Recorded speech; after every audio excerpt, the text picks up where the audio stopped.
Ang aming nakita, ang aming narinig, ang aming ibinabalita sa Pilipinas at sa buong mundo.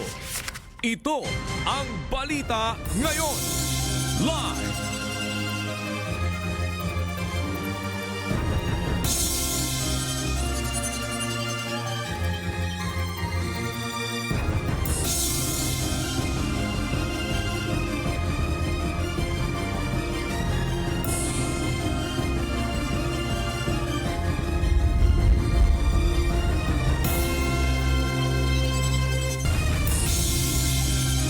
Ang Section 8A po ay malinaw. Nasabi ron, the AMLAC and its secretariat shall not in any way disclose any information in any manner. So anong ibig sabihin ng in any manner? Sa kahit na anong pamaraan, hindi pwedeng maglabas ng impormasyon ang AMLAC. Mga opisyal ng Anti-Money Laundering Council, Bangko Sentral ng Pilipinas at ilang mambabatas inireklamo kaugnay ng paglalabas ng bank records ni Atty. Carpio at Vice President Sara Duterte. Pagdinig sa hiling na precautionary hold departure order para kay Senator Cheese Escudero at negosyanteng si Maynard Mu na isagawa na ng Sandigan Bayan. Pero maingat po ang Pangulo sa pagbibigay ng anunsyo sa ating taumbayan.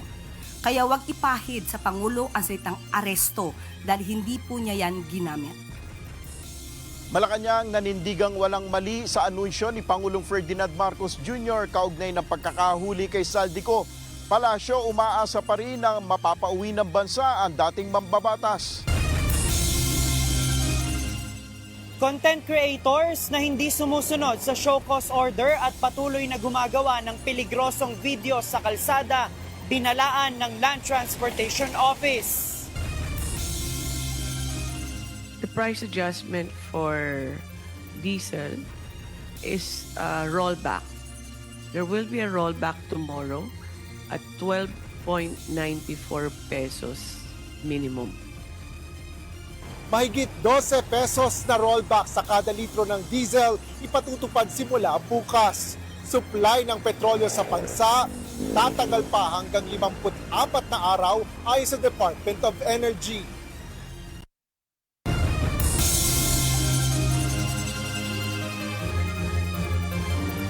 Magandang hapon, Pilipinas at sa buong mundo. Tayo po ay sabayang napapakinggan sa Radyo La Verdad 1350, ang UNTV Radio. At una sa ating mga balita.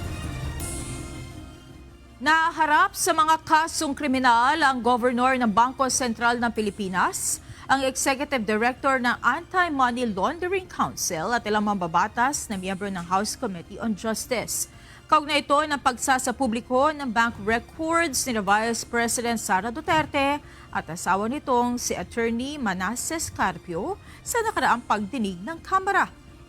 Ito ang balita ni Dante Amento. Personal na nagsampa ng reklamong kriminal kaninang umaga si Attorney Manasseh Carpio, asawa ni Vice President Sara Duterte, laban sa ilang opisyal ng gobyerno at mga mambabata sa Quezon City Prosecutor's Office. Pero hindi ito sumagot ng mga tanong mula sa mga media, sa halip ay ang kanya na lamang abogado. Ang mga inireklamo ay sina Bangko Sentral ng Pilipinas o BSP Governor Eli Remolona Jr., Anti-Money Laundering Council o AMLAC Executive Director Ronel Buenaventura at mga miyembro ng House Committee on Justice na sina Jervil Luistro, Percival Sindanya, Chel Jokno at Laila de Lima. Inakusahan ang mga ito ng paglabag sa Anti-Money Laundering Act o AMLA, Republic Act No. 1405 o ang Bank Secrecy Law at Republic Act No. 10173 o Data Privacy Act. Ang Section 8A po ay malinaw. Nasabi ron, the AMLAC and its secretariat shall not in any way disclose any information in any manner. So anong ibig sabihin ng in any manner? Sa kahit na anong pamaraan, hindi pwedeng maglabas ng impormasyon ang AMLAC. Batay sa reklamo, nagkontsabahan ang mga naturang opisyal upang iligal na ilabas at ihayag ang transaction reports ng iba't ibang bangko kaugnay ng bank records nilang mag-asawa na protektado ng batas. Kabilang sa mga impormasyon na inilabas partikular sa pagdinig ng House Committee on Justice noong April 22 ay ang mga transaksyon sa deposits, withdrawal at bank balances. Para sa kampo ni Attorney Carpio, ang mga kongresista ang may pakana ng paglabag. Sila po yung nag-udyok na ilabas. Di ba sila yung nag-motion, sila yung nag-second demotion, at pinirmahan yung subpoena. Na dahil dun sa pinirmahan ng subpoena, nilabas naman ng AMLAC. So yun po yung kaso namin. Nilinaw din ni Attorney Carpio na wala silang pahintulot sa AMLAC at sa mga opisyal o staff nito na ilabas ang kanilang bank transactions.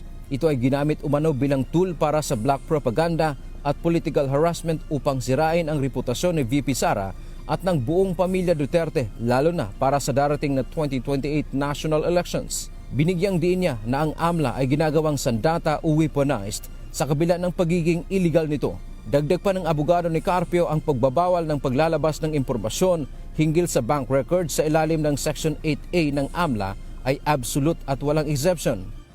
Walang consent.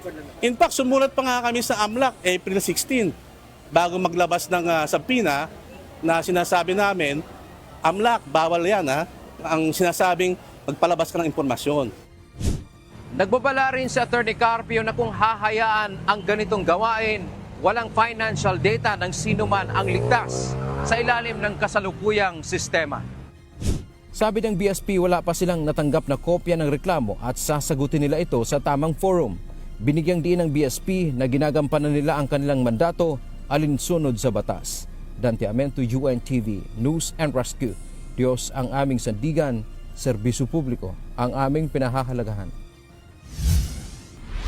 Naniniwala naman ang ilang miyembro ng House Justice Committee na hindi makaapekto sa impeachment proceedings ang reklamong inihain ni Attorney Manasseh Carpio, asawa ni Vice President Sara Duterte. Kaugnay ito ng ulat ng Anti-Money Laundering Council sa covered at suspicious transactions sa mga bank account na iniuugnay sa mag-asawa. Ayon sa mga mambabatas, lumalabas na pag-amin sa bilyong pisong halaga ng transaksyon sa mga bangko ang ginawang paghahain ng reklamo ni Carpio. Ito ang balita ni Rosa Licos.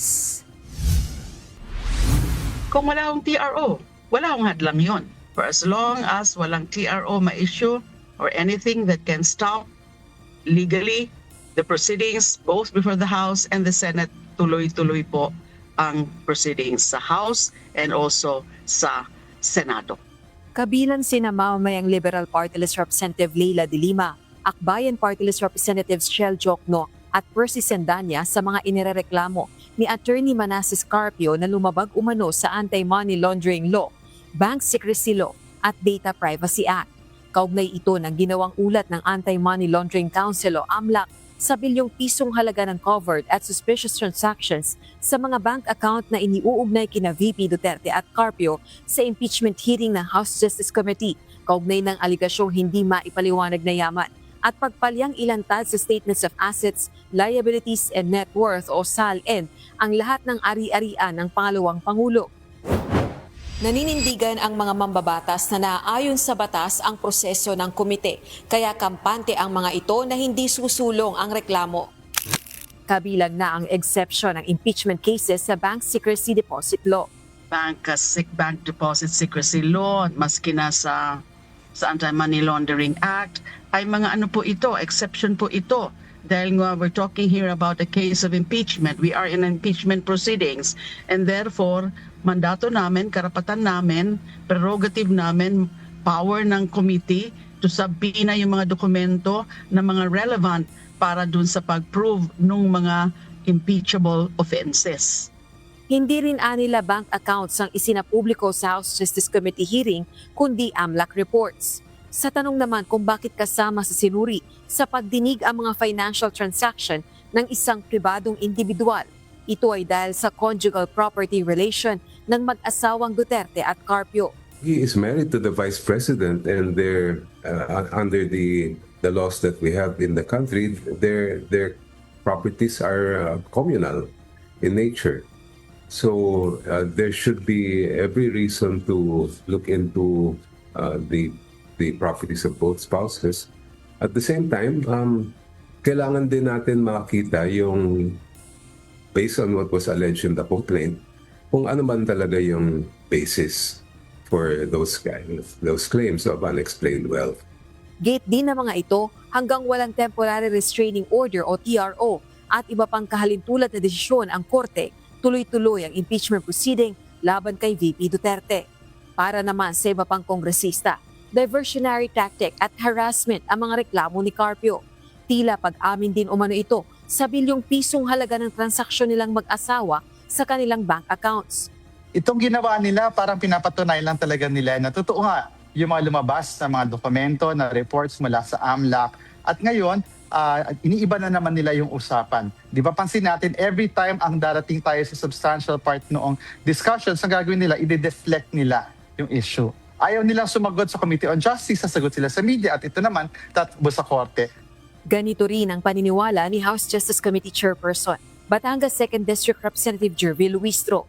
Anya, kapansin-pansin na katuon lamang ang demanda sa mga teknikalidad ng paglalabas ng dokumento at hindi pinabubulaanan o itinatanggi ang AMLAC reports. Samantala, sa April 29, tatalakay ng aligasyong matinding pagbabanta na ginawa ni VP Duterte sa matataas na opisyal ng pamahalaan at target ng pagbotohan ng House Justice Committee kung may sapat na batayan upang umusad ang proseso ng impeachment laban sa pangalawang Pangulo. Rosa Licoz, UNTV News and Rescue. Diyos ang aming sandigan, serbisyo publiko ang aming pinahahalagahan. Mas pinaigting ng Philippine National Police ang pagbabantay sa mga komunidad sa buong bansa upang mapigilan ang bagong taktika ng pagre-recruit ng mga rebelde. Kasunod ito ng madugong enkwentro na ikinasawi ng 19 na individual, kabilang ang 2 dayuhan sa Toboso, Negros Occidental noong April 19. Ayon kay Police Chief General Jose Melencio Nartates Jr., mahigpit na minomonitor ng mga otoridad ang pagbabago sa paraan ng recruitment ng mga ito, lalo na sa mga vulnerable sector at remote na mga lugar. Dahil dito, ipinagutos si Nartates ang pagpapalakas pa ng presensya ng pulisya sa mga komunidad sa Negros at kalapit probinsya kung saan mataas ang antas ng panganib sa seguridad.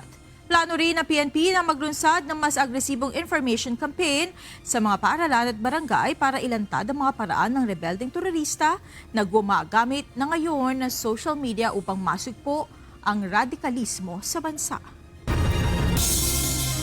Nagbabala naman ang National Task Force to End Local Communist Armed Conflict o NTF-ELCAC sa mga Pilipino sa ibang bansa at mga dayuhan na maging maingat at mapagmatyag laban sa mga individual na nagre-recruit upang sumama sa kanilang pagkilos laban sa pamahalaan ng Pilipinas.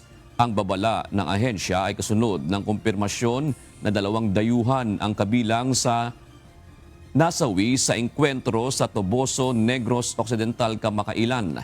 Ang mga ito ay mga US citizens na sina Lyle Prijoles at kay Dana Rene Sorem. Ayon kay NTF-ELCAC Executive Director Undersecretary Ernesto Torres Jr., si Prijoles ay aktibong kasapi noon pang 2012 sa Anakbayan, USA, isang grupong may communist profile. Ang 2 US citizen ay sinasabing dumating sa Pilipinas itong huling bahagi ng Marso at magkasabay na nagbiyahe patungong Negros Occidental kung saan sila napatay. Naghain ang Makabayan Block sa Kamara ng House Resolution Number 962 para bigyang direktiba ang House Committee on Human Rights na makapagsagawa ng investigasyon in aid of legislation sa nangyaring engkwentro sa Toboso, Negros Occidental. 19 ang nasawi sa engkwentro sa pagitan ng mga tropa ng militar at New People's Army sa lugar, habang daang-daang residente rin ang napilitang lumikas dahil sa gulo. Bukod sa natukoy na 2 American citizens na nasawi, ang isang estudyante ng University of the Philippines at isang community journalist ang naunang napaulat na kasama sa mga napatay. Samantala, nanindigan ang Malacanang na walang sinabing mali si Pangulong Ferdinand Marcos Jr. nang ianunsyo nito ang pagkakahuli kay dating Ako Bicol Party List Representative Zaldico. Ipaubayan na lang ng palasyo sa Department of Justice ang pagbibigay ng detalye sa estado ng pagpapauwi sa dating mambabatas. Ito ang balita ni Nel Maribuhok. Pero maingat po ang Pangulo sa pagbibigay ng anunsyo sa ating taumbayan. Kaya wag ipahid sa Pangulo ang salitang aresto dahil hindi po niya yan ginamit. Maingat at may konkretong basihan si Pangulong Ferdinand Marcos Jr. nang sabihin na nahuli na si dating Ako Bicol Party List Representative Saldico sa Czech Republic. Ito ang iginiit ng palasyo sa gitna ng pambabatikos pa rin ng ilang kritiko sa inanunsyo na ito ng Pangulo na hindi umano beripikado. Ayon kay Palace Press Officer Undersecretary Claire Castro, walang ginamit na termino ang Pangulo na aresto sa kanyang pahayag noong April 16 ukol kay Saldico. Ang nahuli na salita ay very general.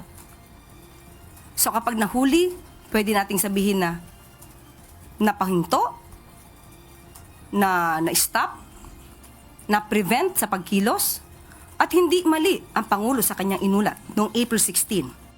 Itinama na rin anya ang nagamit na termino ng Presidential Communications Office sa isang artikulo na pag-aresto sa dating mambabatas dahil na rin sa paggalang sa umiiral na pulisiya sa Czech Republic. Kung ginamit man ito ng PCO, dahil yon ang kanilang pag-translate, most probably salitang nahuli. But, nung nalaman na hindi ito ang terminong ginagamit ang Czech Republic, yan po naman ay ating iginalang. At pina-correct na lang po natin nang naaayon din po sa nais na salita na o termino ng Czech Republic.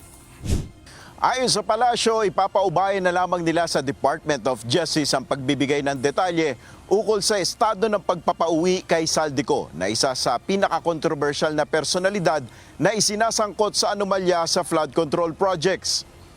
Hindi po natin sa ngayon masasagot ito dahil kinokolekta pa po ni Secretary Vida ang mga impormasyon patungkol po dito. At sa ngayon po, muli, si Secretary Vida lamang po ang maaari magbigay sa inyo ng anumang detalye.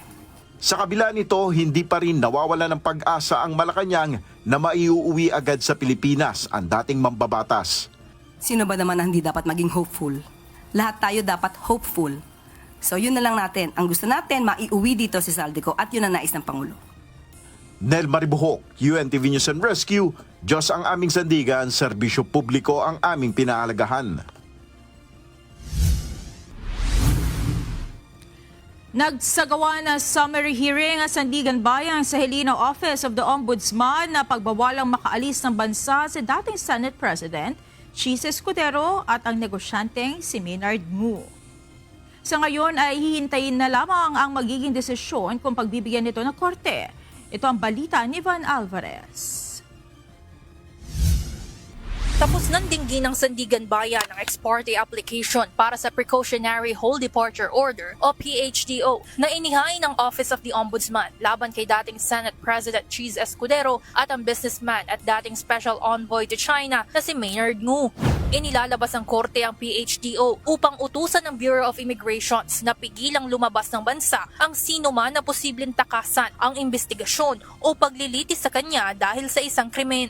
Kasalukuyang iniimbestigahan ng Office of the Ombudsman sina Escudero at Ngu dahil sa aligasyong sangkot sila sa flood control scandal. Unang idinawit ni dating Department of Public Works and Highways Undersecretary Roberto Bernardos Escudero na umano'y tumatanggap ng kickback mula sa infrastructure projects, kung saan bagman naman umano nito si Ngu, bagay na itinanggi na ng mga ito. Ayon sa anti-graft body, ngayong Mayo ay asahan na ang pagsasampa nila ng mga kaso sa korte. Pero malapit na ho yan, malapit na ho. There are senators, congressmen, and yung dalawa pong masterminds nung or master plunderers na sinasabi ni Ombudsman, yung former Speaker and the former Senate President. Sa isinumite nilang mosyon sa Sandigan Bayan, posibleng plunder, graft, indirect bribery ang kaharapin ng mga ito sa hukuman. Ngayong araw, pinili ng Sandigan Bayan 6th Division na gawing closed door o pribado ang pagdinig sa PHDO application. Ito'y upang mapanatili ang confidentiality ng mga testigo at mga ebidensyang ipinresenta ng prosekusyon. Ayon kay Associate Justice Sarah Jane Fernandez, ayaw nilang makompromiso ang pagdinig, lalo na at ex parte ang aplikasyon o walang partisipasyon ng mga respondent. Hindi rin ito maituturing na paglilitis, lalo na at wala pang kasong naisasampa sa korte, kundi tanging motion pa lamang upang masigurong hindi lalabas ng bansa ang dalawa habang iniimbestigahan ng mga ito ng Ombudsman. Kahapon, naglabas ng pahayag ang Ombudsman at sinabing parte ito ng kanilang legal strategy kung saan layo nitong protektahan ang interes ng bansa at maiwasan ang pagtakas ng mga sangkot o paglipat ng kanilang mga ari-arian habang nagpapatuloy ang mga investigasyon. Kamakailan, naglabas na ang Sandigan Bayan ng Precautionary Hold Departure Order para kay dating House Speaker Martin Romualdez. Kinumpirma rin ni Ombudsman Remulla na mayroon ng freeze order ang Court of Appeals para sa mga ari-arian at bank accounts ng dating House Speaker. Inaasahan naman na pagkatapos ng pagdinig ay ilalabas na ng Anti-Graft Court ang kanilang desisyon kung pagbibigyan ba o hindi ang PHDO laban sa dating Senate President at umano'y bagman ni Escudero. Evan Alvarez, UNTV News and Rescue. Diyos ang aming sandigan, serbisyo publiko ang aming pinahahalagahan. Sa ibang balita, maaga pang pag-usapan kung sino ang magiging pambato ng administrasyon sa 2028 presidential elections. Ito ang sagot ng Malacanang sa tanong kung may napipisil na ba ang Pangulo na kanyang susuportahan sa halalan sa 2028. Ito ay sa gitna na naging pahayag ni Naga City Mayor Leni Robredo na hindi siya tatakbo bilang presidente sa susunod na national elections. Sa ngayon, sa paningin po ng Pangulo, napakaaga pa pong pag-usapan kung sinong tatakbo sa pagkapangulo sa susunod na eleksyon. Tutok po ang Pangulo sa pagtatrabaho, tutok po ang Pangulo lalong-lalo na sa nangyayaring sigalot dito sa Middle East para tuloy-tuloy po ang supply ng produktong petrolyo sa ating bansa. Susunod sa Ito ang Balita. Titignan yung all possibilities na ano ba ang possible liabilities ng Philippine National Police, hindi lang ng QCPD, kung may pagkukulang ba tayo sa maintenance. Driver ng bumanggang police mobile sa Quezon City na ikinasawi ng 5 person under police custody, sinampahan na ng kaso. Sasakyan, ipasusuri na sa isang third party. Nasa 80 job fair center sa bansa, bubuksan ng Department of Labor and Employment sa May 1. Mahigit 150,000 trabaho, bubuksan para sa mga Pilipino. One officer was shot as he was shot from very close distance with a very powerful gun, and the vest did the job. I just spoke to the officer and he's doing great. It's very high spirits, and we told him we love him and respect him, and he's a very proud guy. He's very proud of what he does. Secret Service Officer, ligtas na matapos masugatan sa assassination attempt kay US President Donald Trump. Suspect sa pamamaril, agad na aresto.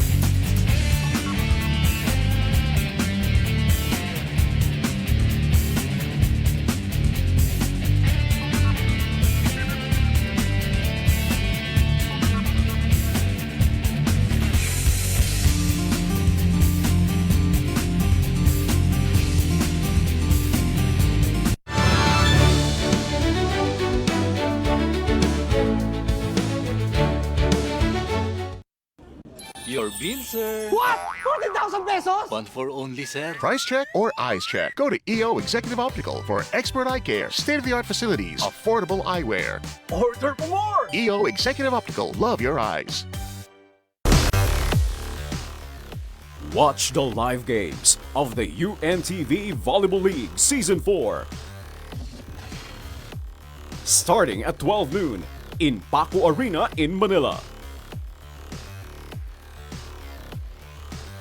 With live streaming of the games via the UNTV News and Rescue and UNTV Sports Facebook page and YouTube channel.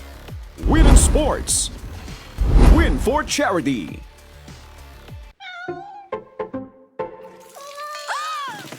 Good eyesight makes perfect moments.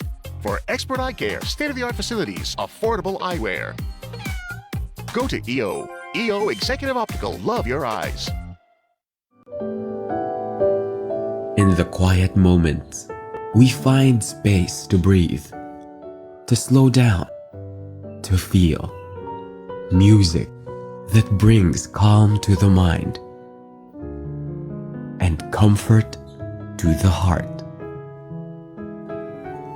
A collection of reflective and uplifting melodies created for moments of rest and renewal. Let every note remind you, there is peace, there is light, there is hope. Reflect, rest, rise. Soulful Melodies 5.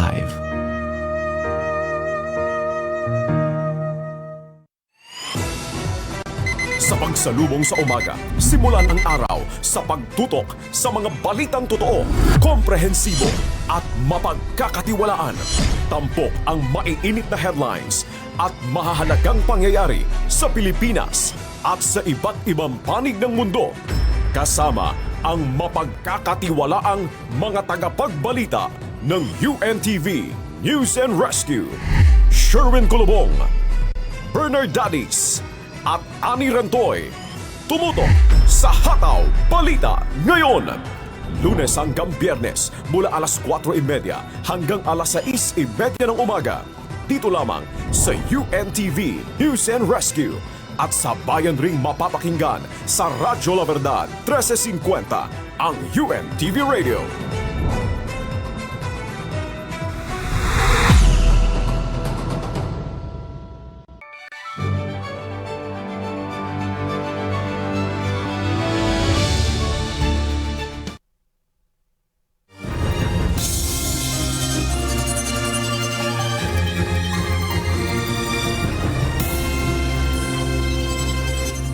Ipinagutos ng Department of Environment and Natural Resources o DENR sa lahat ng operator ng sanitary landfill sa buong bansa na magpasa ng kani-kanilang contingency plan sa panahon ng sunog o emergency. Ang direktiba ay kasunod ng pagsiklab ng sunog sa Navotas Sanitary Landfill. Sa memorandum na inilabas noong April 22, ipinagutos ng Environmental Management Bureau Director Jacqueline Caancan na isaad ng mga landfill operator sa ipapasang contingency plan ang mga hakbang upang maiwasan at aapulain ang sunog. Hakbang kaugnay ng slope failure, saan pinatatagos ang katas ng basura at kung anong hakbang upang maiwasan ang gas explosions. Kasama rin ang pakikipag-ugnayan sa iba pang sangay ng pamahalaan, evacuation plan at rehabilitasyon. Inatasan rin ng mga lokal na pamahalaan na agad itigil ang operasyon ng lahat ng open at controlled dump sites sa kanilang nasasakupan upang maprotektahan ang mga kalapit na komunidad. Binibigyan ng EMB ang mga regional office ng hanggang 15 araw upang tumugon. Inalisa sa pwesto ng Police Regional Office 2 ang isang tauhan nito na nakita sa viral video na nambatok ng isang motorista sa Tugigaraw. Ayon kay Philippine National Police Public Information Office Chief Brigadier General Randolph Tuanyo, bukod sa police ay inalis na rin sa pwesto ang immediate supervisor nito. Batay sa ulat, tumakas sa motorista sa kinasasangkutan nitong aksidente, ngunit nang maghabulan ay naabutan ng mga pulis nang ito'y maaksidente. Ayon sa mga otoridad, nasa ilalim ng impluwensya ng alak at may dala ring kutsilyo ang suspect. Di umano, ito daw po ay unruly at nakuhanan po doon ng kutsilyo bago po na umabot dyan. Pero sinasabi nga po natin, may tama po tayong proseso na dapat sundin na anuman ang kadahilanan ay walang reason para saktan niya po yung nasabing motorista po natin. Tiniyak ng Philippine National Police na hindi magkakaroon ng cover-up sa ginagawang investigasyon kaugnay ng nangyaring aksidente sa Payatas, Quezon City nitong Biyernes, kung saan 5 person under police custody ang nasawi habang 5 individual naman ang nasugatan, kabilang ang 4 na pulis. Ito ang balita ni Lea Ilagan. Titignan yung all possibilities na ano ba ang possible liabilities ng Philippine National Police, hindi lang ng QCPD, kung may pagkukulang ba tayo sa maintenance. On the way na, tinawagan ko na. Andiyan na. Sinampahan na ng kasong reckless imprudence resulting to multiple homicide ang pulis na driver ng police car na nasangkot sa aksidente noong Biyernes sa Payatas, Quezon City. Sinasabing galing sa Station 15 ng QCPD. Ang sasakyan, lulan ang 6 na person under police custody o PUPC na ihahatid sana sa Quezon City Jail para sa kanilang commitment order na mangyari ang insidente. Ayon kay Quezon City District Traffic Enforcement Unit Chief, Police Lieutenant Colonel Geoffrey Lim, sinisilip nila ang lahat ng anggulo upang malaman ang dahilan ng trahedya kabilang ang mechanical failure at human error. Based po dun sa mga initial statement, na lose control po yung driver natin, nahirapan siya kasi gumewang na yung sasakyan, and allegedly may naramdaman silang kabig doon sa sasakyan po. Para matiyak na magiging patas ang investigasyon, kinuha na aniya nila ang serbisyo ng maker ng sasakyan upang masilip kung saan nagkaroon ng problema. Pina-undergo po natin siya ng inspection sa third party para, actually Toyota po ang nagkakandak ng technical inspection para malaman natin kung ano talaga yung naging problema ng sasakyan.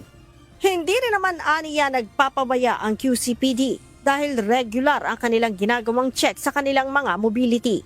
Naging practice din po namin sa QCPD, especially our logistics officer under the guidance po namin DD, to inspect lahat po ng mobility. Monthly po nagkakaroon kami ng inspection as to the roadworthiness po ng sasakyan. And also po yung mga different police stations, they are required to conduct PMS po, regular PMS sa mga sasakyan po.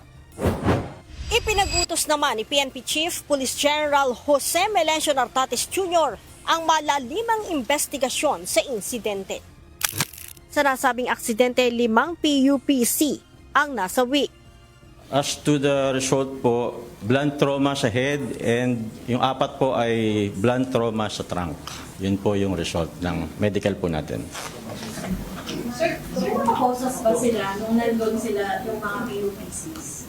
Pag nagta-transport po, it is the protocol po because they are under police custody. Nakaposas po sila. According po sa station commander, nakaposas po sila na magkakatabi. Magkakadugtong po. Pumalag naman ang PNP sa mga espekulasyon na sinadya ang aksidente. Katunayan, malubhang pinsala din aniya ang tinamo ng 4 na pulis. We are still conducting po thorough investigation para malaman talaga natin yung circumstances dun sa pangyayari. But para po sa kaalaman ng lahat, yung pulis po natin, hindi po sila hindi sila walang injury. Actually, pag babasahin po natin yung mga results ng medical, grabe din po yung natamo ng ating mga police officers. Especially yung isa po na 7 yung ribs ang fractured. So, yung isa po hindi pa rin nakakausap because of the trauma siguro. Yung isa po ay dumudugo until now yung kidney. Kabilang sa mga kasong kinakaharap ng mga nasawing PUPC ay theft, drugs, robbery at grave threat. Lea Ilagan, UNTV, News and Rescue. Diyos ang aming sandigan, serbisyo publiko ang aming pinahahalagahan. Narito naman ang mga balita sa iba't ibang panig ng mundo na ihahatid ng ating global correspondent na si Marvin Delphine na nasa Perth, Australia.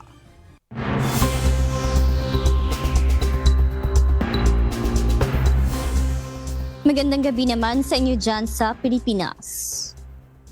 Kinumpirma ni US President Donald Trump na isang Secret Service officer ang nasugatan sa nangyaring pagtatangkang pamamaril sa kanya. Samantala, iniimbestigahan na ng Federal Bureau of Investigation ang pangyayari kung may iba pang kasama ang suspect. Ito ang balita ni Noel Poliarco. One officer was shot. He was shot from very close distance with a very powerful gun. And the vest did the job. I just spoke to the officer and he's doing great. It's very high spirits. And we told him we love him and respect him. And he's a very proud guy. He's very proud of what he does. Ligtas ang isang Secret Service agent na promotekta kay US President Donald Trump sa nangyaring shooting sa Washington Hilton Hotel sa Washington, D.C. kasabay ng isinasagawang White House Correspondents' Dinner. Ayon kay US President Donald Trump, isinugod sa ospital ang nasabing Secret Service officer dahil sa tinamong injury nang humarang kay Trump. Malaking tulong aniya ang suot nitong bulletproof vest kaya hindi malubha ang kanyang tama. Agad na nahuli ang suspect na kinilalang si Cole Allen, 31 anyos at nakatira sa Torrance, California. Armado ang suspect ng isang shotgun, isang handgun at iba't ibang uri ng patalim o kutsilyo ayon sa Metropolitan Police Department. Man charged a security checkpoint armed with multiple weapons. And he was taken down by some very brave members of Secret Service and they acted very quickly. Bagaman naniniwala si Trump na nag-iisa ang suspect, hindi napakasisiguro ang Federal Bureau of Investigation o FBI. Bukod sa nagsasagawa na ito ng investigasyon sa suspect, nanawagan rin ang FBI sa sinumang may impormasyon kaugnay ng aktibidad nito at kung posible na mayroon itong ibang kasama. The FBI was rapidly deployed onto the scene, took over the evidence response unit, is examining all the ballistics that were found on scene to include the long gun and the shell casings. Make no mistake, we are conducting witness interviews. If you have any information whatsoever related to this event, 1-800-CALL-FBI. 1-800-CALL-FBI. No piece of information is too small. No piece of information is inadequate. Ayon kay Trump, ito aniya ang isang dahilan kung bakit nais niyang magpatayo ng mas malaking ballroom sa White House kung saan pwede siyang magsalita at makipag-usap sa mga reporters na hindi nanganganib ang kanilang kaligtasan.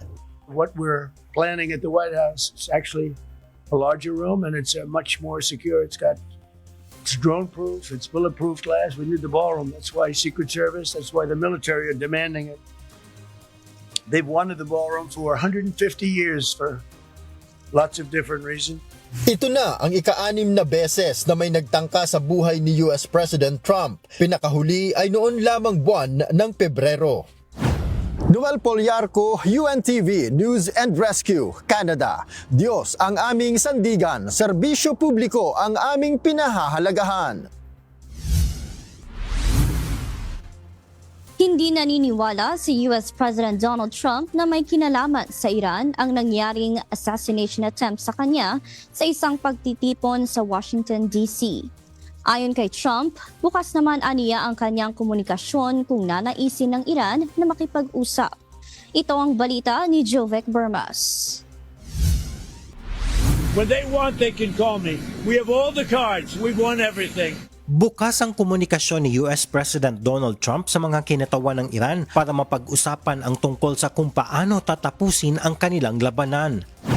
Ayon kay Trump, ang nais nila ay huwag magkaroon ng nuclear weapon ang Iran. Giit ng Iran, ang layo ng kanilang pagkakaroon ng armas nuklear ay para sa kapayapaan at hindi sa gyera, ngunit di naniniwala si Trump. Pero kahit pa nagtungo si Iranian Foreign Minister Abbas Araghchi sa Pakistan, wala itong nabanggit tungkol sa nasabing kondisyon sa pakikipag-usap nito sa Pakistani government. They will not have a nuclear weapon. It's very simple. Look, that whole deal is not complicated. Muling nalagay sa alanganin ang usapang pangkapayapaan sa US at Iran nang kanselahin ni Trump ang pagpunta ng mga kinatawan ng US sa Islamabad para sana sa ikalawang negosasyon. Ayon kay Trump, hindi praktikal ang gumastos at magsayang ng araw at oras sa pagpapadala ng mga kinatawan sa Pakistan nang wala din namang mangyayari, lalo't tila may sariling issue sa pamumuno ang Iran. They don't know. They are fighting with each other. There's tremendous infighting. They're probably fighting for leadership. In many cases, I think they're fighting not to be the leader. I'll deal with whoever we have to, but there's no reason to wait 2 days, have people traveling for 16, 17 hours. We're not doing it that way.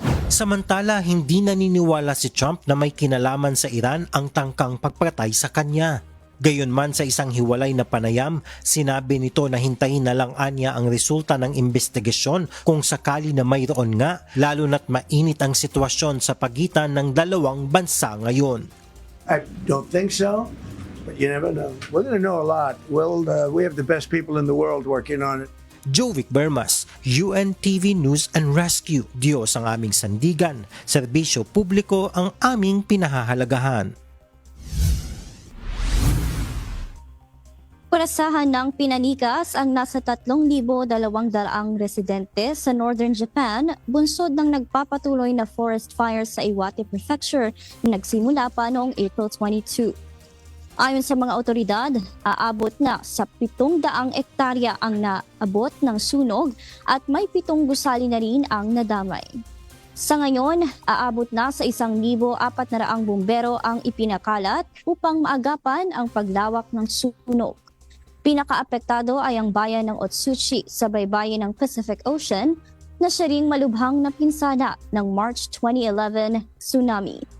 Ayon kay Otsuchi Mayor Kozo Hirano, bagaman may mga aerial assets din na tumutulong sa pag-apula, nahihirapan ang mga bumbero dahil sa tuyong panahon at malakas na hangin. Inaasahang makatutulong ang paparating na ulan sa mga susunod na araw ayon sa forecast ng Japan Meteorological Agency. Nagsasagawa na ng investigasyon ang lokal na pamahalaan sa sanhi ng sunog.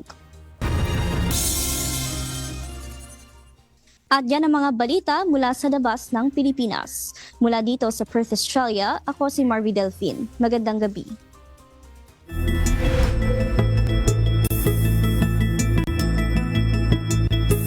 Inaasahan ang patuloy na pagtaas ng temperatura sa iba't ibang lugar sa bansa na inaasahang aabot hanggang 44 degrees Celsius.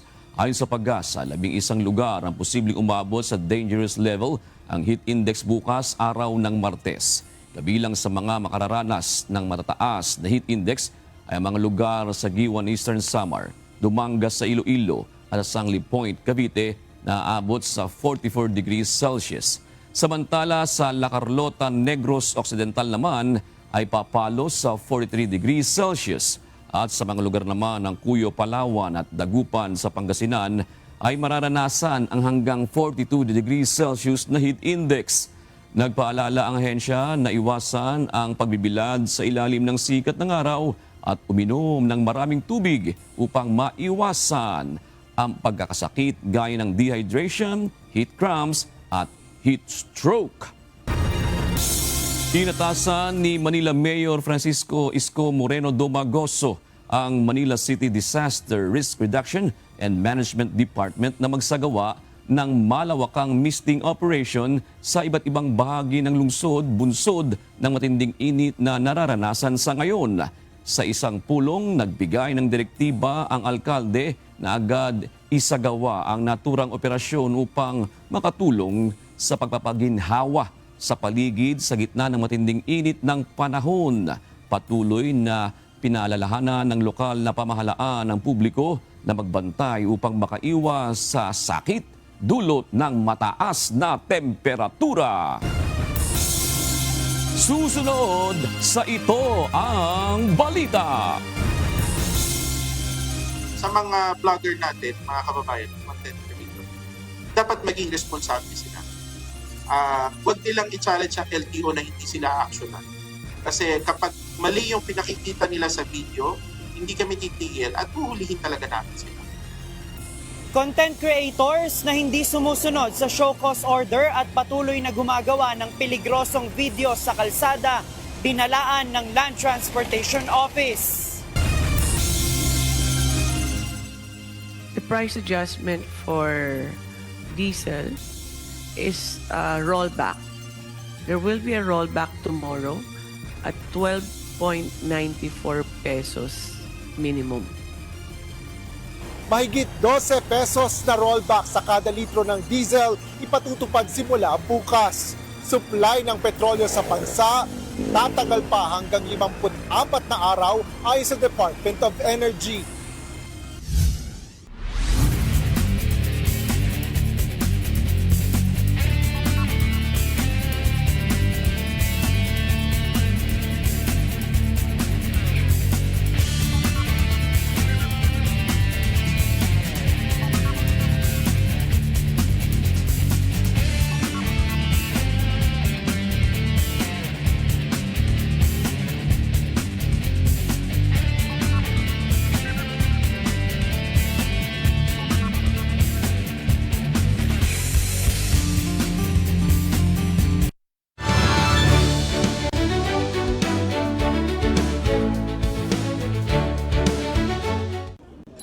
Bill, sir. What? 40,000 pesos? One for only, sir. Price check or eyes check? Go to EO Executive Optical for expert eye care, state-of-the-art facilities, affordable eyewear. Order for more! EO Executive Optical, love your eyes. Watch the live games of the UNTV Volleyball League Season 4. Starting at 12 noon in Paco Arena in Manila. With live streaming of the games via the UNTV News and Rescue and UNTV Sports Facebook page and YouTube channel. Win in Sports. Win for charity.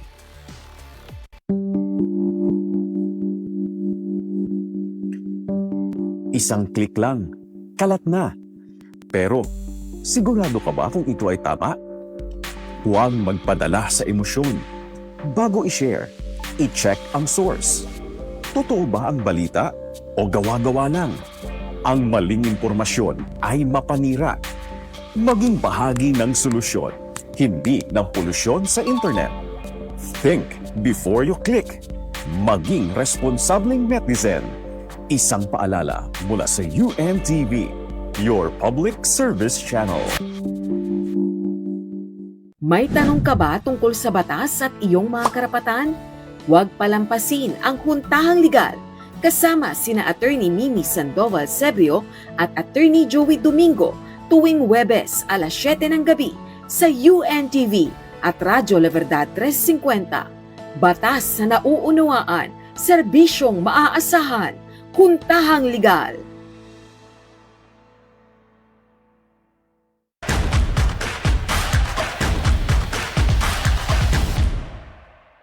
We are the Comelec Suffragettes. Catch us in the UBL Season 4.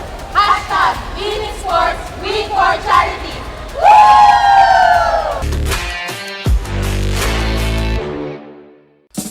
Kasama ba ang inyong lugar sa dadaanan ng West Valley Fault? Sa mga nakatira sa Taguig at Muntinlupa, ito ang mga barangay na madadaanan o malapit sa West Valley Fault.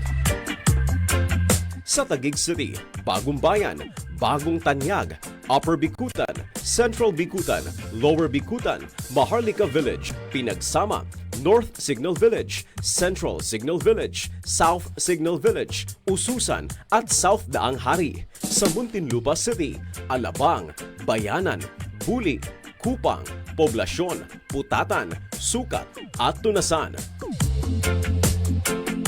Pinapayuhan ang lahat na malapit sa West Valley Fault o may 5 metro mula sa fault line na palaging maghanda sakaling lumindol. Laging tandaan na sa oras ng kalamidad, mahalaga ang kaalaman at abilidad. Isang paalala mula sa UNTV, your public service channel. So now, faith, hope, and love abide, these three. But the greatest of these is love. Love is highly recommended in the Bible. Numerous verses were written about the importance of love. Scientifically speaking, love causes positive changes in our emotions and release hormones that uplift our mood and gives us the feeling of hope. Learn more interesting facts about love from the most informative book of all time. This is UNTV, reminding you to make it a habit to read the Bible.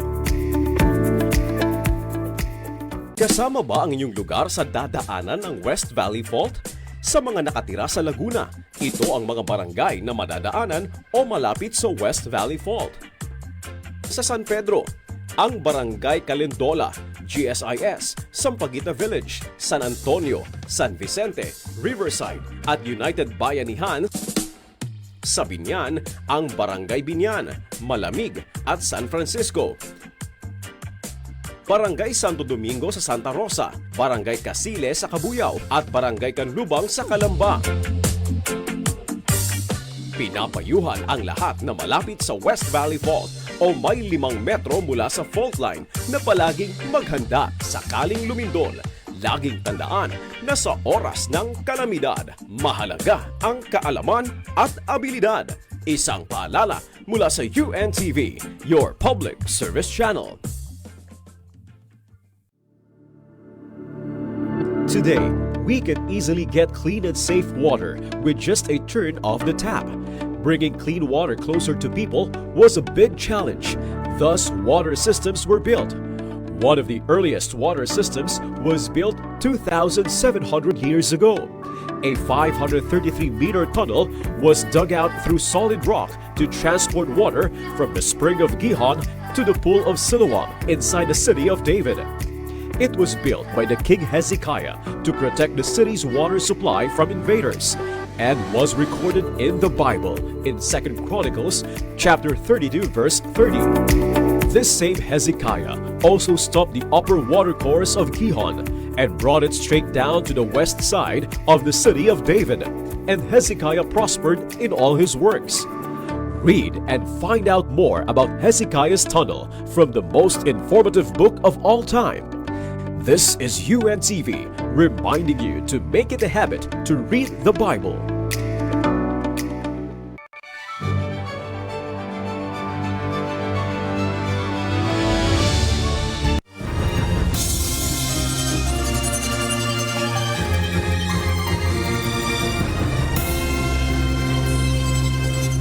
Magbubukas ng 89 na job fair center sa iba't ibang panig ng bansa ang Department of Labor and Employment o DOLE sa araw ng paggawa sa Mayo 1. Ayon sa DOLE, mahigit 1,600 bakanteng posisyon ang maaaring maplayan ng mga naghahanap ng trabaho sa gagawing job fair ng ahensya. Ito ang balita ni Benedict Samson. Inaanyayahan po namin kayo na makita ho sa aming nalalapit na nationwide job fair. Itong darating na May 1. Nakahanda na ang Department of Labor and Employment o DOLE para sa gagawing malawakang job fair sa bansa kasabay ng pagdiriwang ng ika-124 na anibersaryo ng Labor Day. Ayon kay DOLE spokesperson, Assistant Secretary Leonard Constantin Serrano, mayroong 89 job fair sites na bubuksan nationwide kung saan nasa 1,700 employers na magbubukas at tatanggap para sa nasa 165,000 na bakanteng trabaho. Maaari magpunta rito ang isang aplikante na pasok sa larangan ng manufacturing gaya ng wholesale at retail, business process outsourcing o BPO, construction, accommodation at food service. Bukas ito para sa mga mayroon ng experience at maging sa first-timer. Meron po tayong tinatawag na Career Development Support Program. Ito po yung mga job seekers, mga kababayan natin naghahanap ng trabaho. Tinitignan ho natin, binibigyan ho natin sila ng mga counseling. Meron po tayong tinatawag na employment counseling, meron pong career counseling, meron din pong vocational counseling. Depende po sa naaayon sa kanilang preference. Tinuturuan po sila o pinag-uusapan po kung paano makahanap ng trabaho para sa ibang may nais na career path. Bukod sa pribadong sektor, kasama rin sa bubuksan ay ang trabaho sa ilang departamento at ahensya ng pamahalaan. May babahagi rin ho natin sa mga naghahanap ng trabaho sa ating mga kababayan ang mga bakanting trabaho sa government agencies. Kasi may rin ho yan para ho yung mga kung ano ho ba sa preference nila, maaari silang mapapalob dito sa mga trabahong ito. Ayon pa sa tagapagsalita ng DOLE, magkakaloob din ng serbisyo ang National Bureau of Investigation, Philippine National Police, PhilHealth at Pag-ibig. Libre naman ang NBI at police clearance para sa mga first-time job seeker. Samantala, paalala naman ng DOLE na bago pumunta sa job fair sites ay tiyakin na nakahanda ang sarili para sa job interview at magdala ng updated resume, diploma at training certificate na angkop sa papasukang trabaho. Benedict Samson, UNTV News and Rescue. Diyos ang aming sandigan, serbisyo publiko ang aming pinahahalagahan. Muling magpapatupad ng rollback sa diesel at kerosene simula bukas, April 28. Samantala, bahagya namang tataas ang presyo sa kada litro ng gasolina. Tiniyak naman ng Department of Energy na may sapat pa ring supply ng mga produktong petrolyo sa bansa. Ito ang balita ni Asher Cadapan Jr. The price adjustment for diesel is a rollback. There will be a rollback tomorrow at 12.05 6.94 pesos minimum. Sa ikatlong magkakasunod na linggo, big-time rollback na naman ang ipatutupad sa diesel simula bukas April 28 hanggang May 4. Ito ang inanunsyo ng Department of Energy o DOE sa gitna ng epekto ng tensyon sa Middle East sa supply at presyo ng mga produktong petrolyo. Ayon sa DOE, sa 12 pesos and 94 centavos na bawas sa presyo ng kada litro ng diesel, pinakamababang presyuhan nito sa mga gasolinahan ay 75 pesos and 93 centavos per liter. Pinakamataas na presyo naman nito ay aabot ng halos 102 pesos sa bawat litro. Malaki rin ang pagbaba sa presyo ng kada litro ng kerosene na umaabot ng 15 pesos at 71 centavos. Habang ang gasolina, kabilang na ang unleaded gasoline, ay bahagyang tataas ng 53 centavos kada litro. Paliwanag ni Energy Secretary Sharon Garin, magkakaiba ang presyo ng mga produktong petrolyo sa bawat gasolinahan.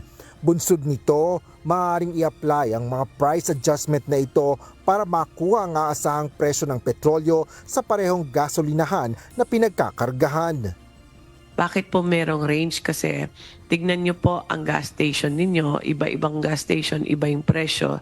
Dahil depende yan kung malayo siya sa depot or inland siya, malayo i-deliver, mas magastos yung pag-deliver doon sa gas station na doon. So mas mahal po ang benta. Or minsan po iba-ibang brand, iba-iba rin yung presyo nila. Sa taya ng DOE, umaabot ng nasa 34 million liters ang nakokonsumong diesel ng bansa sa kada araw. Sa kabila nito, hindi naman anya bumababa ang bilang ng mga araw ng supply ng mga produktong petrolyo dahil tuloy-tuloy rin ang deliveries nito mula sa iba't ibang bansa. Sa datos ng DOE, umaabot ng mahigit 50 araw pa ang supply ng diesel at gasolina sa bansa. Pinakamarami naman ang kerosene na umaabot ng mahigit 168 days habang pinakakakaunti ang reserba ng liquefied petroleum gas o LPG na nasa 38 days na lang. Ang total ng country na average is 54 days, which is a good number because if you order from America, South America, or North America, it will take about 30 days for it to be delivered here. If you order from Southeast Asia or neighboring Asian countries, that's about 15 days maximum for it to deliver here. Some could even be as short as 7 days. Inihayag naman ng DOE na na-deliver na rin sa bansa ang lahat ng 4 na diesel shipment na binili ng pamahalaan. Ito ang mahigit 178 million liters na krudo na binili sa pamamagitan ng Philippine National Oil Company Exploration Corporation o PNOC-EC.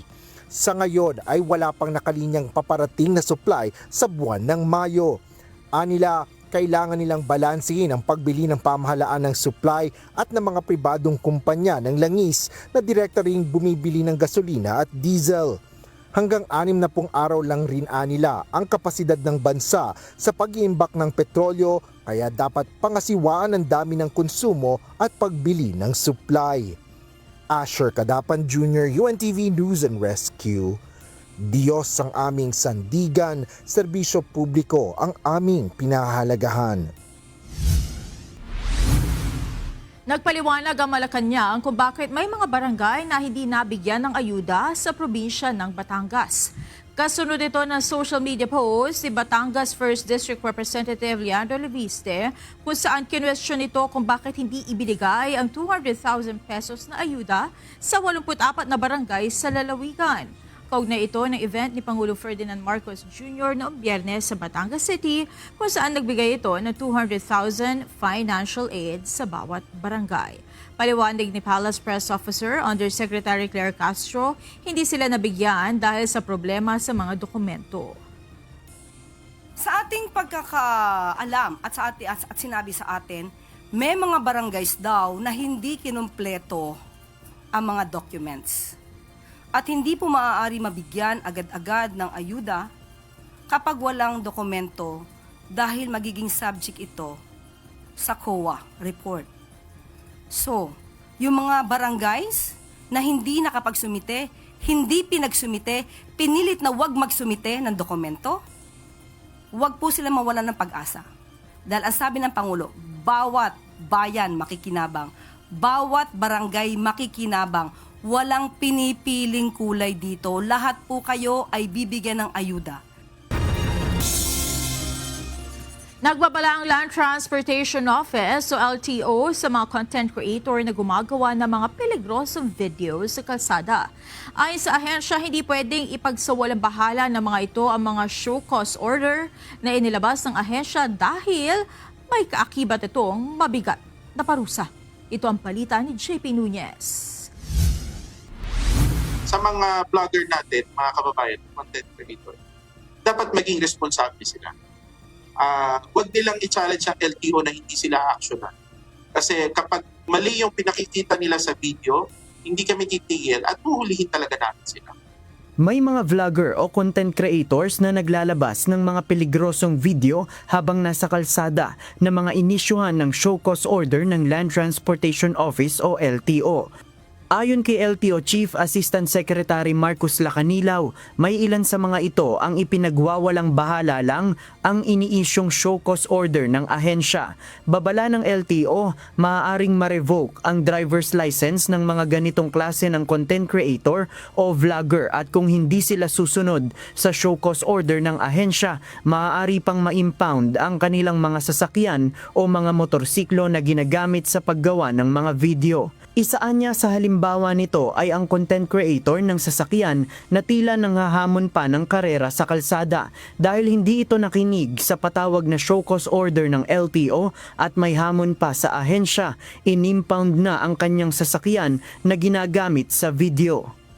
So kami sa LTO, sir, hindi po natatapos sa show cause lang o ma-revoke yung license. Kasi ma-revoke namin yung license, pasaway ka pa rin. Tatrabahuhin ka talaga namin para mahuli namin, impound namin yung sasakyan. Kaugnay nito, umabot na sa 360 na mga lisensya sa pagmamaneho ang na-revoke ng LTO sa loob ng 6 na buwan. 258 naman ang nasuspending driver's license mula October 10, 2025 hanggang nitong April 18, 2026. Kasama sa mga tinanggalan ng lisensya ang mga driver ng ilang mga nag-viral na video sa social media. Nais ko lang din pong ipaalala na ang pagmamaneho ay isang pribilehiyo lamang na pwede pong bawiin ng anumang oras kung ito ay aabusuhin, lalo na sa mga kasong reckless driving o road rage. Para sa mabilis na pagre-report ng mga paglabag sa batas trapiko, binuksan ng LTO ang isumbong mo kay LTO Chief website. Sa website na yan, maaaring magpasa ng reklamo ang publiko na kanilang makikita sa kalsada kung saan si LTO Chief Lacanilaw mismo ang tatanggap ng mga sumbong. JP Nunez, UNTV, News and Rescue. Diyos ang aming sandigan, serbisyo publiko ang aming pinahahalagahan. Nagsasagawa na ng investigasyon ang pambansang pulisya sa posibleng kaugnayan ni Charlie Atong Ang sa isang police major sa Chinese triad ng ilegal na sigarilyo sa bansa. Lumutang ang impormasyon matapos mahuli ang 10 Chinese national sa ilegal na pagawaan at distribusyon ng sigarilyo sa Negros Occidental. Bukod sa ilegal na sigarilyo, inaalam din ng pulisya kung may kinalaman ang mga ito sa online sabong sa Talisay City. Dalawa po ang pinupuntahan ng investigations po ng CIDG. Yung possible link nga po ni Atong Ang sa nasabing operations at yung pong link naman ng nasabing police major kay Atong Ang bilang operator po niya sa nasabing isabong. Kaugnay nito, inalis na sa pwesto sa Bacolod City ang nasabing police major na dating naging provincial director din sa Negros Island Region.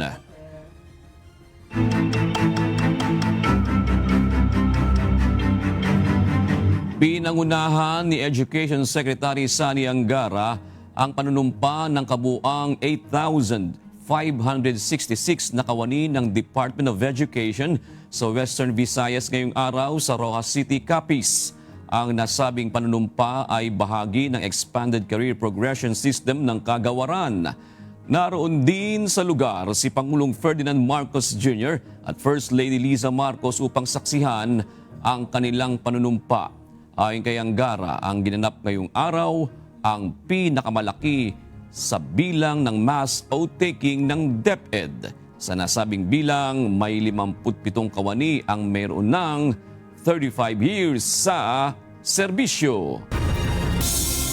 Magpapatupad ng No Sailing Day bukas, April 28, sa karagatang sakop ng bayan ng Abulug sa lalawigan ng Cagayan. Pagbabawalan munang pumalaot ang mga bangkero at mga mangingisda upang bigyan daan ang gagawing balikatan exercises. Ang Abulug ay kabilang sa designated area na pagdadausan ng balikatan exercise. Mahigpit na ipinatutupad ng mga Environment Protection Enforcers sa Naga City ang pagsunod ng mga sasakyan kontra noise at air pollution. Samantala, inirekomenda naman ng lokal na pamahalaan sa Panabo City ang pagpapatigil sa pag-rescue sa mga natrap sa tunnel sa lugar dahil sa mataas ang antas ng panganib sa mga responder. Ito ang balita ni Alaman Sala. Puspusan ngayon ang isinasagawang inspeksyon ng Naga City Environment and Natural Resources Office, katuwang ang Naga City Land Transportation Office, Public Safety at Naga City Police Office upang ipatupad ang vehicle compliance para sa noise and air pollution. Nagsasagawa ng Oplan Sita ang grupo sa iba't ibang barangay sa loob ng syudad ng Naga upang masigurado na sumusunod sa panuntunan ang mga driver ng motor at sasakyan upang makontrol ang polusyon sa lugar. Sa hakbang na ito ng lokal na pamahalaan, mapapahalagahan ang kalinisan ng hangin at maging ang maingay na kapaligiran dulot ng mga sasakyan. 4 na individual na pawang senior citizens ang nasagip matapos lumubog ang sinasakyan nilang motorbangka sa karagatan sa pagitan ng President Carlos P. Garcia Bohol at Barangay Guadalupe, Maasin City. Ayon sa Philippine Coast Guard o PCG, agad silang rumisponde matapos makatanggap ng ulat para sa search and rescue operation noong Biyernes. Pagdating ng SAR team sa lugar, nadiskubre ang 2 lumubog na motorbangka sa karagatan. 4 na individual ang agad na inilipat sa rescue boat ng lokal na pamahalaan, habang ang 3 pang natitirang pasahero ay ligtas na naidala sa baybayin ng Barangay Telmobo. Inirerekomenda ngayong araw ang pagtitigil ng retrieval operation sa tunnel sa Purok 5, Barangay Upper Likanan, Panabo City dahil sa itinuturing ng high hazard o labis na mapanganib ang lugar para sa mga responder. Sa videong ibinahagi ni Bongards Pascual, mapapanood ang pahirapang pag-rescue sa tinatayang 270 talampakang lalim ng hukay na ginawa para sa umano'y treasure hunting activity. Dahil sa matinding peligro sa loob ng tunnel, naging delikado na rin ang pagpasok ng mga responder mula sa LGU Panabo at Bureau of Fire Protection o BFP. Nakikipagpulong na rin sa mga pamilya ng mga biktima ang lokal na pamahalaan, ang kapitan ng Barangay Upper Likanan at ang BFP sa pamamagitan ni City Administrator Pedrito Mesoles upang pag-usapan ang sitwasyon. Kasama sa retrieval operations ang CDRRMO Panabo, Special Rescue Force ng Davao del Norte at Davao City Fire District, PNP Panabo, PNP Explosive Ordnance Disposal Davao del Norte at ang 27th 5th Infantry Battalion ng Philippine Army.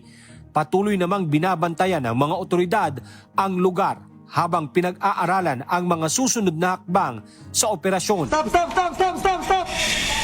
Stop! Stop! Alan Manansala, UNTV News and Rescue.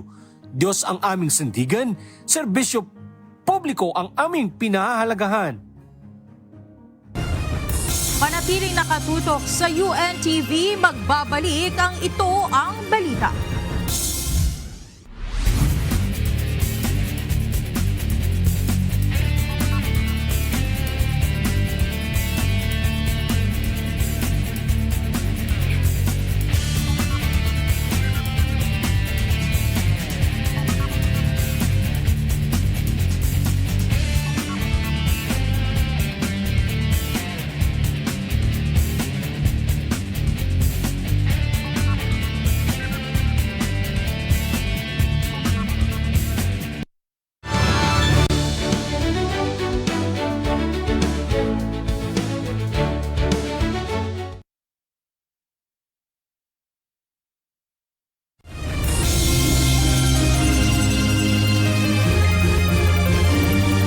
Ating balikan ang mga balitang ating tinutukan.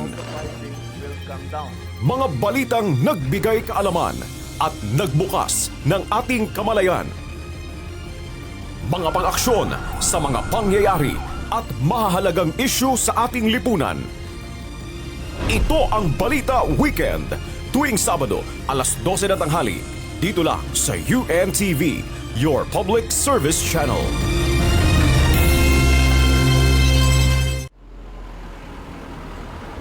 Oh, Ian. Ang aga pa. May lakad ka? Oo, pupunta ako sa BIR para magbayad ng buwis. Alam mo na, kailangan maaga tayo para makaiwas sa mahabang pila at abala. Bakit naman kailangan mo pa magbayad ng buwis? Obligasyon natin yan bilang mamamayan. Ang buwis natin ang ginagamit na pondo ng ating pamahalaan para sa pagpapagawa ng infrastruktura, libreng pagpapaaral, mga gamot na kanilang binibigay at iba pang mga serbisyo sa bawat Pilipino. Ganun ba? Akala ko kasi pandagdag gastos lang sa atin yan. Aba, hindi. Yung mga kalsada, tulay, gusali at serbisyong binibigay ng gobyerno, yan yung kontribusyong bunga ng tugot pawis ng bawat Pilipino. Magbabayad na rin ako ng buwis kung gano'n naman pala. Kaso, hindi pa pala maayos yung mga papeles ko. May panahon pa naman kasi extended hanggang May 15 ng huling araw ng filing ng Income Tax Return o ITR. Paalala ko lang, huwag mo nang paabutin ng deadline. Okay, sige. Salamat sa paalala, kaibigan. Sige. Magbayad ng tamang buwis.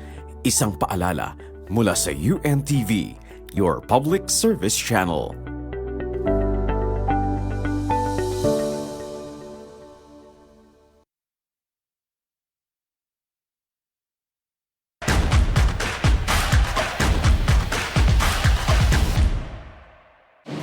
We are the DNR Loving Spiders.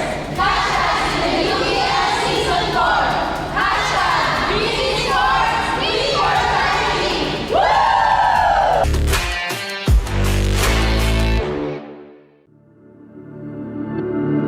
All things in the universe have an end. Proofs of this include the stars that die and turn into black holes, the disappearing rings of Saturn, and the declining state of our planet. This scientific fact was written in the Holy Scriptures long before it was discovered by modern technology.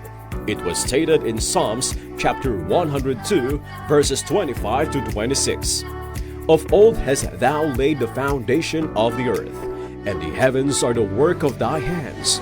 They shall perish, but thou shalt endure. Yea, all of them shall wax old like a garment. As a vesture shalt thou change them, and they shall be changed. Learn more interesting facts from the most informative book of all time. This is UNTV reminding you to make it a habit to read the Bible.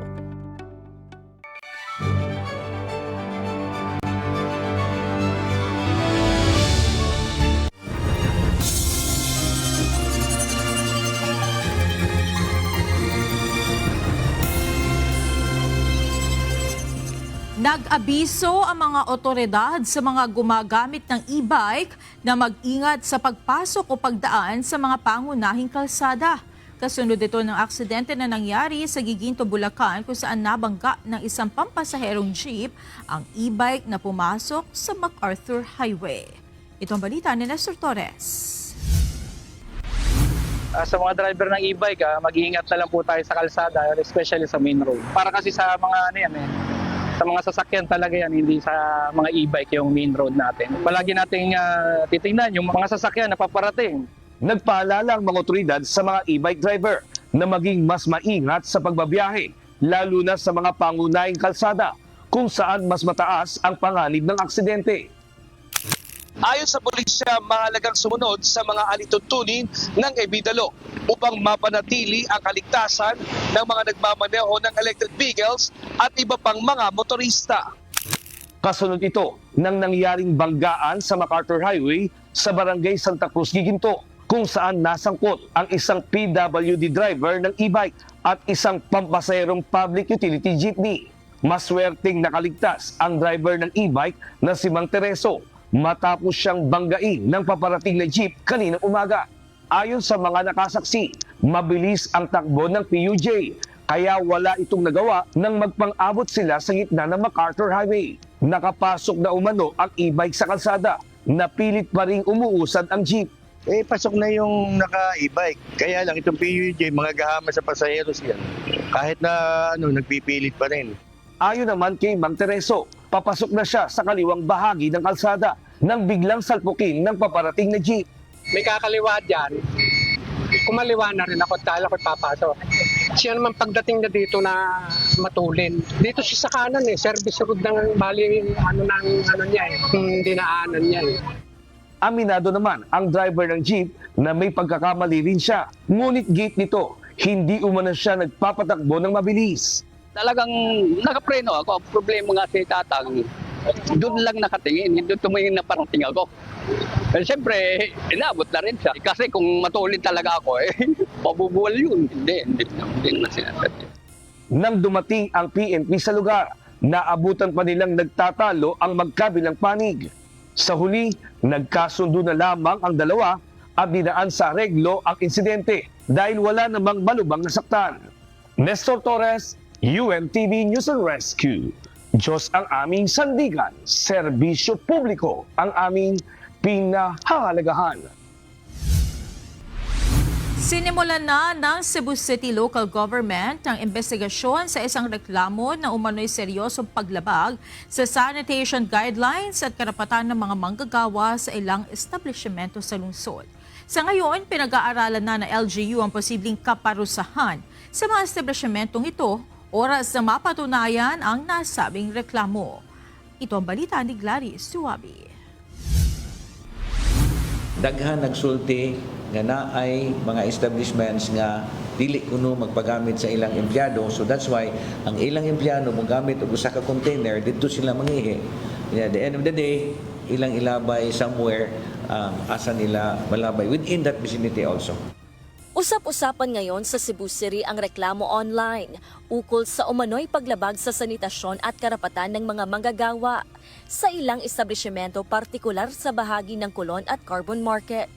Sa naturang posts, nasaksihan ang isang empleyado na nagbuhos at nagtapon ng 2 container na umano'y may lamang ihi sa gilid ng kalsada. Dahil sa matindi at hindi kanais-nais na amoy, nangangamba ang netizen sa posibleng banta nito sa kalusugan at sanitasyon ng publiko.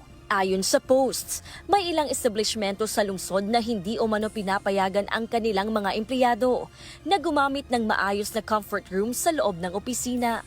Dahil dito napipilitan umano ang mga empleyado na gumamit na lamang ng mga container bilang pansamantalang lalagyan at itinatapon ito sa paligid ng lugar. Agad namang naglabas ng memorandum ang Cebu City Local Government Unit sa Cebu City Health Office upang magsagawa ng investigasyon at beripikasyon sa naturang ulat. Ayon kay Cebu City Mayor Nestor Archival, may ilang establishmento nga na hindi nagpapahintulot sa kanilang mga tauhan na gumamit ng maayos na comfort room sa loob ng kanilang mga opisina. Dahil dito, napipilitan ang mga ito na gumamit ng pansamantalang lalagyan para sa kanilang personal na pangangailangan. Itong hangyo, well, itong nga establishments nga i-mandate nga naa sila'y comfort rooms, ngayon na ito nga pagamiton ang ilang mga empleyado at the same time ang ilas ang mga customer. Huwag course ang madaan ng mga hugaw ngadto padung sa katawhan. So we will push very hard nga ato ning tan-awon and then mapatuman gyud nato unsay naa sa balak. Binigyan ng 15 hanggang 30 araw ang Cebu City Health Office at iba pang concerned departments upang magsumite ng kanilang preliminary at final report. Sa kasalukuyan, pinag-aaralan din ng lokal na pamahalaan kung anong mga ordinansa ang maaaring i-apply at ang posibleng parusa sa mga lalabag. We are actually asking the City Legal Office karon kung unsay sanction ana because we understand nga mga establishments gi-requirement na sila na ilang kaugalingon nga comfort rooms. Ang akong ipatun-an kung unsay disciplinary actions nga atong mahatag sa mga establishments nga naghimo ni ana. Paalala naman ng Cebu City LGU sa mga establishmento na mahalagang sumunod sa mga sanitary standard at mabigyan ng maayos na pagtrato ang mga manggagawa, kabilang na ang paggalang sa kanilang mga karapatan at pagbibigay ng access sa kanilang pangunahing pangangailangan. Gladys Tuwabi, UNTV News and Rescue. Diyos ang aming sandigan, serbisyo publiko ang aming pinahahalagahan.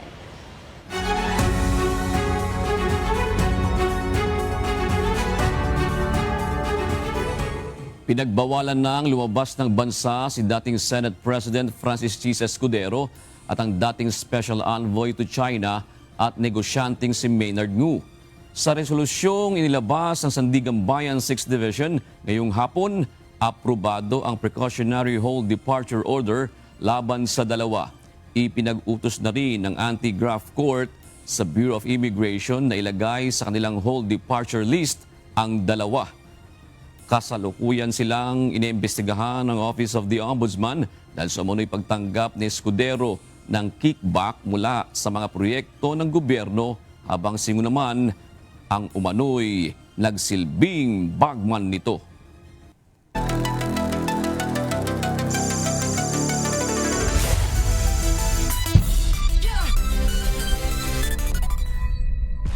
May dalawang panalo na ang kuponan ng Office of the President Bagong Pilipinas matapos talunin ang DNR Lawin Patrollers sa laban sa UNTV Cup nitong linggo sa Paco Arena.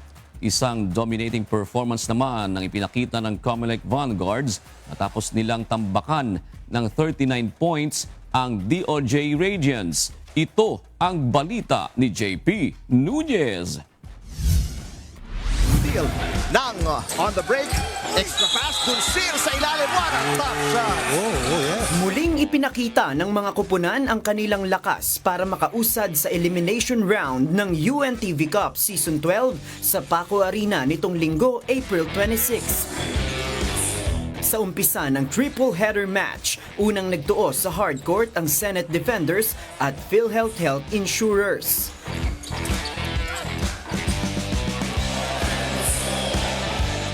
Naka 9-0 run pa ang PhilHealth kontra sa Senate Defenders sa first quarter, pero naidikit ng Senate Defenders sa isang puntos ang hinahabol na kalamangan sa pagtatapos nito sa score na 15-16. Naging dikit ang laban hanggang sa fourth quarter, subalit sa huling 2 minuto ng laban, tanging ang Senate Defenders lamang ang nakadagdag ng puntos at nagtapos ang kanilang laban sa final score na 62-57.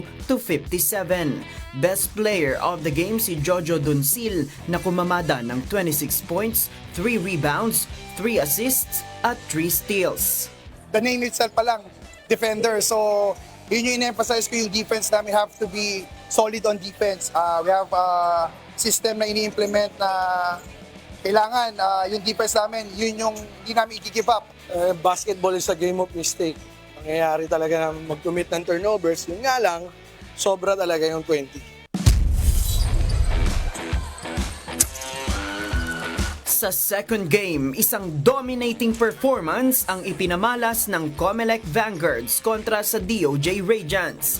Naging epektibo ang ginawang ball movement ng Comelec Vanguards sa first quarter pa lang ng laban. Hindi nakahabol ang DOJ Radiants hanggang sa fourth quarter kung saan nagtapos ang game sa final score na 88-49. Best player of the game si Vincent Corrador na bumuslo ng 16 na puntos at umambag ng 9 na rebounds at tig-1 assist at steal. Lagi kami nag-aaral kung ano pa dapat namin adjust sa team kasi I'm sure moving forward, marami pa ibang team na mas malakas and bawat laro napanood sa TV, so makapag-adjust ang ibang team. So hindi pwedeng okay na kami, kailangan mag-adjust pa rin. Tuloy-tuloy pa rin yung pag-aaral namin sa larong ito. You should learn how to defend without fouling. Very evident sa game namin wherein the bigs, my bigs got early fouls, no? So nahirapan ako. Second gana for 3. Good find coming from Dalate, right? At sa third game, pinanatili ng Office of the President Bagong Pilipinas ang kanilang unblemished record matapos talunin ang DENR Lawin Patrollers. Isang epektibong opensa rin ang na-execute ng OP Bagong Pilipinas sa simula pa lang ng laban.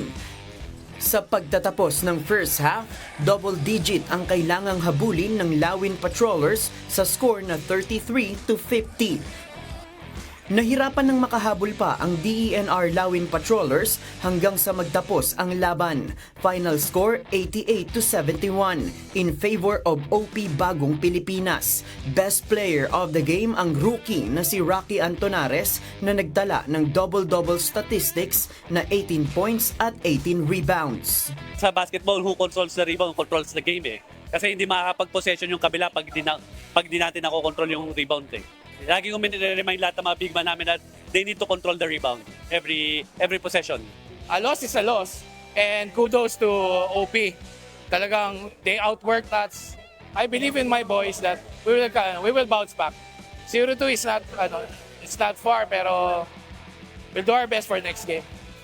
Nakatakda ang schedule ng susunod na mga laban sa May 3, 2026 sa Paco Arena sa Maynila. Sa Game 1, magtutuos ang GSIS Furies at NHA Home Masters. Sa Game 2 naman, ang PhilHealth Health Insurers kontra sa Ombudsman Graph Busters. At sa huling game, ang Judiciary Mages at AFP Cavaliers. Abangan ang mga susunod pang umaatikabong bakbakan sa hardcourt sa Liga ng mga Public Servants. Win in sports, win for charity. JP Nunez, UNTV, News and Rescue. Diyos ang aming sandigan, serbisyo publiko ang aming pinahahalagahan.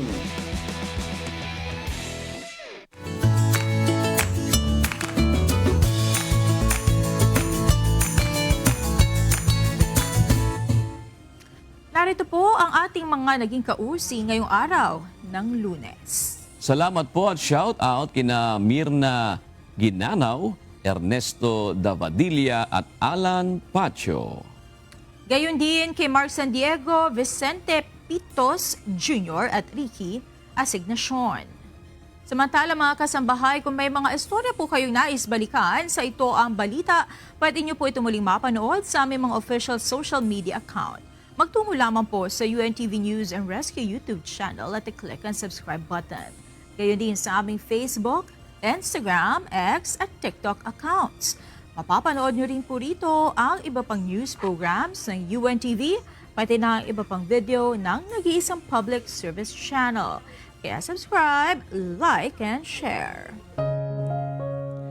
Narito naman ang salita ng Diyos na ating sandigan mula sa aklat ng awit 90:12 na nagsasabi, kaya ituro mo sa amin ang pagbilang ng aming mga kaarawan upang kami ay magtamo sa amin ng pusong may karunungan.